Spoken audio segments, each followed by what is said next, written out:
Ponnancheri അംസിയും Bombay അംസിയും കൂടിയിട്ടില്ല tour ഇത് ആദ്യമായിട്ടാ. ഇത് നമ്മളിന്ന് പൊളിക്കും. ഫ്രണ്ട്സിന് ഞാനിക്കോട്ടോ. അങ്ങനെയാണെങ്കിലേ ഒരംസേ ടൂറ് പോളൂ. എല്ലാം പണ്ട് ഞാൻ ബോംബെക്ക് ട്രെയിനിന് പോകുമ്പോഴേ മുന്നത്തെ സീറ്റ് വേണമെന്ന് പറഞ്ഞ് വാശി പിടിച്ചിട്ട് ട്രെയിനത്തെ ഡ്രൈവറാണ് വലിച്ചിട്ടേ അംസയാണ് അന്ന് തീവണ്ടി ഓട്ടിയത്. അന്ന് മുതലേ അംസ ഫ്രണ്ട് സീറ്റ് ലവറാണ്. പിന്നെ ഞങ്ങളെ ഗോവ. പിന്നെ രണ്ടംശാലും അല്ലാതെ വർത്താനം പറയാതെ ടൂറിന്റെ പൈസ തന്നാലും ഞങ്ങൾ രണ്ടാൾ വയ്ക്കണം. സാധാരണ ടൂർ പോകുമ്പോ ഗുണ്ടകളൊക്കെ പൈസ വാങ്ങലില്ല. പക്ഷെ ഈ ടൂറിന് നിങ്ങൾ പൈസ തരണം. പൈസ തരണ ചങ്ങായി. ആ സുഗുണനാ വരുന്നു. ഓനടുത്ത് പൈസ ഇട്ടിക്കണോ? കണ്ടട അംശാളെ ഓൻ എത്ര കുടിച്ചാലും ടൂറിനുള്ള പൈസ ഒപ്പിച്ചു. സുണകർ റെഡി. എത്ര മണിക്ക് ആ ഗോവയും പോയി. ആഹാ ഇവളോ സീക്രം ഗോവ വന്നാച്ചാ. ഇതെന്നെ ബീച്ച്. ബീച്ചിൽ വന്നിട്ടില്ല. ജനുവരി 1 വൈകുന്നേരത്തെ പോണേ. ഈ ചിലക്കത്തെ പൈസ എടുത്താ ചളക്ക് എന്താ എന്നോട് 350 രൂപ. അപ്പൊ ചില ഗോവയ്ക്കില്ല 5000 ഉണ്ട് പറഞ്ഞത്. ബാക്കി കാശൊക്കെ ബ്രാൻഡഡ് ക്വാർട്ടർ വാങ്ങി അടിച്ചു. ജനുവരി 1 നമുക്ക് പറ്റൂല എന്നുള്ളത് പറഞ്ഞാ.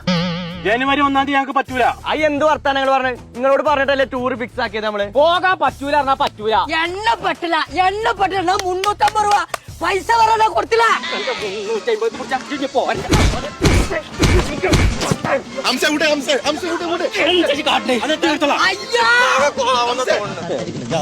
ഞാൻ കേക്കൂരാച്ചാരി.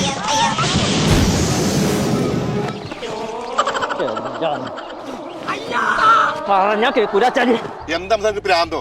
എന്താണ് 1 പരിപാടി? അപ്പൊ നിങ്ങൾ ആരും അറിഞ്ഞിട്ടില്ലേ? ജനുവരി 1 വൈകുന്നേരം 5 മണി മുതൽ കട അടക്കുന്നവരെ പാതിര ഓഫർ അടക്കല്ലേ എല്ലാ ജാം ജൂമിലും. എന്നിട്ട് അന്ന് ടൂർ പോലത്തിന്റെ ഒരൊറ്റ രാത്രിക്കത്തെ ഓഫറാണത്. അന്ന് ഞങ്ങൾ 2 അംസാക്കും ജാം ജൂമില് ബോഡി ഗാർഡായിട്ട് നിൽക്കാൻ പോകണ്ടേ. ജനങ്ങളെ തിരക്ക് നിയന്ത്രിച്ചാൽ മാറിക്കവിടുന്നു. അല്ല സുഗുണൻ എന്താട്ടെ? ഓനാ ചേറ്റ് പൂത്തിക്കോളും. ഓക്കെ ഇക്കാർക്കുമ്പോ നീച്ചോയിക്കോളും. അപ്പൊ 1 രാത്രി എല്ലാരും ജാം ജുമിക്കാട് പോവാ. അപ്പൊ 2 ടൂർ ഫിക്സ്.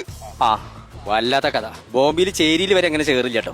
നാളെ ജംസേ ഞാൻ പോയി കുളിച്ചാ. ചങ്കളെ ഒരൊറ്റ രാത്രിക്കത്തെ സെയില്, അതും ജനുവരി 1 വൈകുന്നേരം 5 മണി മുതൽ കട അടക്കുന്നത് വരെ ജാം ജൂമിന്റെ പാതിര ഓഫർ സെയിൽ. കുന്നുമ്മല്, കിഴക്കേതല, പെരിന്തൽമണ്ണ, മേലാറ്റൂര്, നിലമ്പൂര്, കൽപ്പറ്റ, കോഴിക്കോട് അങ്ങനെ ജാം ജൂമിന്റെ എല്ലാ ഷോറൂമിലും ഈ ഓഫർ ഉണ്ട് കേട്ടോ. അപ്പൊ അന്നത്തെ ഇരുട്ടിനെ നിങ്ങൾ പേടിച്ചേണ്ട ആവശ്യമില്ല. അടിച്ചു കയറിക്കോളി ജാം ജൂമുക്ക്.